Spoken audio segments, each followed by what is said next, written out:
We used to live on Waiheke Island, and the girls were getting to their college years and we wanted to come over here for schooling, so we decided to move to Farm Cove. We spotted this lovely 80s house on this large section, and we decided we were going to initially renovate that and move into it pretty much straight away. However, it was not really fit for purpose, it wasn't really in the right place, so we decided to eventually subdivide the section and create a new home for our family.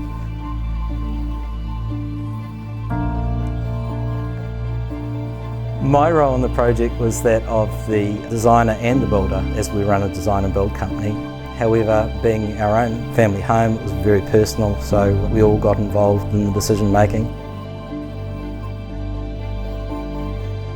We lived in the existing house for a year and we learnt quite quickly what the environmental conditions were like here, and we used that information to help us design our new home.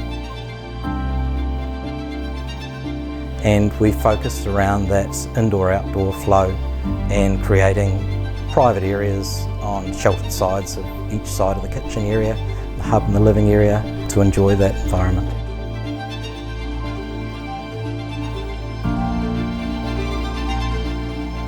The concrete finish we wanted to achieve here is a little bit different to the norm. It is off the shutter finish, so the wood grain imprint is in the concrete.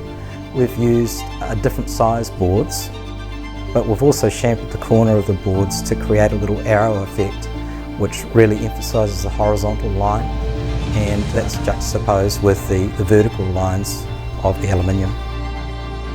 It was quite a challenging build, and just the fact that we were building two houses on one site with a pool in the middle, 8 metres above the lower house, meant that we had a few issues with drilling pile holes and seawater filling those holes on a nightly basis before we managed to get concrete in them.